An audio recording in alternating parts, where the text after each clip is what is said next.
Hi friends, welcome to வி சமையல். எப்படி இருக்கீங்க? இன்னைக்கு சூப்பரான ஒரு மெது போண்டா தான் செய்ய போகிறோம். இது வந்து பயங்கர அல்டிமேட் டேஸ்ட்டாக இருக்கும். நீங்களும் வீட்டில் கண்டிப்பாக ட்ரை பண்ணி பாருங்கள். குழந்தைகளுக்கெல்லாம் ரொம்ப பிடிக்கும். வெளியில் கிறிஸ்பியாகவும் உள்ள சாஃப்டாகவும் பயங்கரமாக இருக்கும். இது வந்து பர்ஃபெக்ட் டீ டைம் ஸ்நாக்ஸ்னே சொல்லலாம். அந்த அளவுக்கு இருக்கும். நம்ம வாங்க வீடியோக்குள்ளே போகலாம். வீடியோக்குள்ளே போகிறதுக்கு முன்னாடி நம்ம சேனலை சப்ஸ்கிரைப் பண்ணாதே சப்ஸ்கிரைப் பண்ணிக்கங்க. வீடியோ பிடிச்சிருந்துச்சுன்னா லைக் பண்ணுங்கள், கமெண்ட் பண்ணுங்கள், உங்கள் ஃப்ரெண்ட்ஸுக்கு ஃபேமிலிக்கு ஷேர் பண்ணுங்கள். வாங்க வீடியோக்குள்ளே போகலாம்.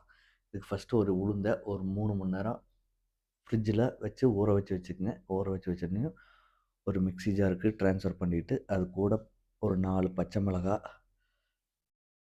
போட்டு நல்லா இந்த மாதிரி ஃபைன் பேஸ்ட்டாக அரைச்சிக்கங்க. எவ்வளோ முடியுமோ அந்தளவுக்கு அரைச்சிங்கன்னா போதும். இது கூட உப்பு, பெப்பர் தூள், பெரிய வெங்காயம் 1 இதையும் போட்டு மிக்ஸ் பண்ணிக்கோங்க.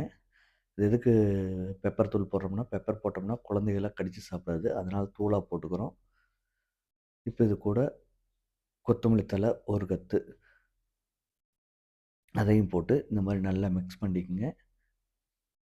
நல்லா உருண்டை பிடிக்கிற அளவுக்கு ஒரு பெரிய உருண்டையா வராது. இது வந்து நம்ம அரிசி மாவு சேர்த்துல. அதனால கொஞ்சம் கொல கொலன்னு தான் இருக்கும். ஆனா நல்லா ஃபுல்லா மிக்ஸ் பண்ணிக்கங்க. உங்களுக்கு அரிசி மாவு வேணும்னா, அரிசி மாவையும் சேர்த்துக்கலாம். நல்லா இந்த பதத்துக்கு வந்த பின்னாடி அடுப்புல கடாய் வச்சு எண்ணெய் காஞ்சோன்னையும் இந்த மாரி சின்ன சின்ன பால்ஸா போட்டுக்கங்க.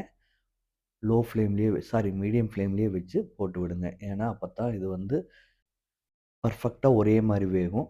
ஆ இல்ல ஸ்பீடா வச்சீங்கன்னா, கலர் மட்டும் சேஞ்ச் ஆகும். உள்ள வேகாது. அதனால இந்த அளவுக்கு மீடியம் ஃப்ளேம்லேயே வச்சு ஒரு 5 மினிட்ஸ் வேக விடுங்க. அப்பப்போ திருப்பி போடுங்க. இல்லைன்னா ஒரு சைடு மட்டும் வேகும், ஒரு சைடு வேகாது. அதனால அப்பப்போ திருப்பி போட்டிங்கன்னா தான் எல்லா சைடும் நல்லா வெந்து வரும். இது வந்து அப்பத்தான் அந்த கிரிஸ்பியும் கூட குடுக்கும். நம்ம எல்லாம் ஈவனா ஒரே மாரி வேக வச்சோம்னா தான் நல்லா அந்த கிரிஸ்பியும் கூட குடுக்கும். இப்போ பார்த்தீங்கன்னா, எல்லாமே பொன்னிறமா வந்துருச்சு. இனி எடுத்துறலாம். இப்ப எடுத்துட்டு ஒரு பிளேட்டுக்கு ட்ரான்ஸ்ஃபர் பண்ணிட்டு, கூட ஒரு கப்பு டீய சுட சுட வச்சு சாப்பிட்டீங்கன்னா, அவ்வளோ டேஸ்ட்டா இருக்கும். பாருங்க, வெளியில கிரிஸ்பியாவும், உள்ள வந்து சாஃப்ட்டாவும் சூப்பரா இருக்கு. நன்றி, வணக்கம்.